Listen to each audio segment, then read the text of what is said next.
ಇಡಿಯಿಂದ ತಪ್ಪಿಸಿಕೊಂಡ್ರ ಕಾಂಗ್ರೆಸ್ ಶಾಸಕ ಬಸನಗೌಡ ದದ್ದಲ್. ಬೆಳಗ್ಗೆಯಿಂದ ಇಡಿ ಅಧಿಕಾರಿಗಳ ಕೈಗೆ ಸಿಗದ ಶಾಸಕ ದದ್ದಲ್. ಇಡಿಯಿಂದ ತಪ್ಪಿಸಿಕೊಂಡು ಎಸ್ಐಟಿ ಮುಂದೆ ಹಾಜರಾದ ದದ್ದಲ್. ಎಸ್ಐಟಿ ಅಧಿಕಾರಿಗಳ ವಿಚಾರಣೆಗೆ ಬಸನಗೌಡ ದದ್ದಲ್ ಹಾಜರಾಗಿದ್ದಾರೆ.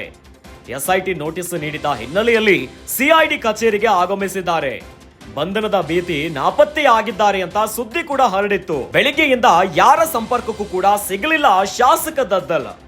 ಮುಂಜಾನೆ ಯಲಹಂಕದ ನಿವಾಸಕ್ಕೂ ಅಧಿಕಾರಿಗಳು ಭೇಟಿಯನ್ನ ನೀಡಿದ್ರು. ಅಲ್ಲಿ ಶಾಸಕರು ಇರದಿದ್ದರಿಂದ ಅವರ ಸರ್ಕಾರಿ ನಿವಾಸಕ್ಕೂ ತೆರಳಿ ಶೋಧ ಕಾರ್ಯವನ್ನ ಮಾಡಿದ್ರು. ನಂತರ ಶಾಸಕರು ಸ್ವಕ್ಷೇತ್ರ ರಾಯಚೂರಿಗೆ ತೆರಳಿದ್ದಾರೆ ಎಂಬ ಮಾಹಿತಿ ಕೂಡ ಲಭ್ಯವಾಗಿತ್ತು. ಹೀಗಾಗಿ ರಾಯಚೂರಿಗೆ ತೆರಳಿದ್ದ ಇಡಿ ಅಧಿಕಾರಿಗಳು ಮಹರ್ಷಿ ವಾಲ್ಮೀಕಿ ಅಭಿವೃದ್ಧಿ ನಿಗಮದ ಹಗರಣದ ತನಿಖೆ ಈಗ ಮತ್ತಷ್ಟು ಚುರುಕಾಗಿಬಿಟ್ಟಿದೆ.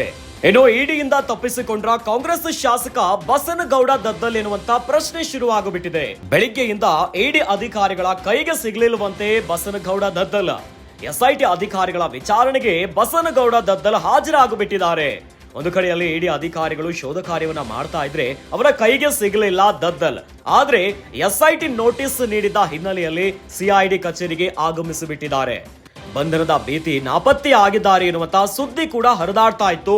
ಹೀಗಾಗಿ ಬೆಳಿಗ್ಗೆಯಿಂದ ಯಾರ ಸಂಪರ್ಕ ಕೂಡ ಅವರು ಸಿಗಲಿಲ್ಲ. ಮುಂಜಾನೆಯಲ್ಲೇ ಯಲಹಂಕದ ನಿವಾಸಕ್ಕೂ ಕೂಡ ಅಧಿಕಾರಿಗಳು ಭೇಟಿಯನ್ನ ಮಾಡಿದ್ರು. ಅಲ್ಲಿ ಶಾಸಕರು ಇಲ್ಲದೆ ಇರೋದ್ರಿಂದ ಅವರ ಸರ್ಕಾರಿ ನಿವಾಸಕ್ಕೂ ಕೂಡ ತೆರಳಿ ಶೋಧವನ್ನ ಮಾಡಿದ್ರು.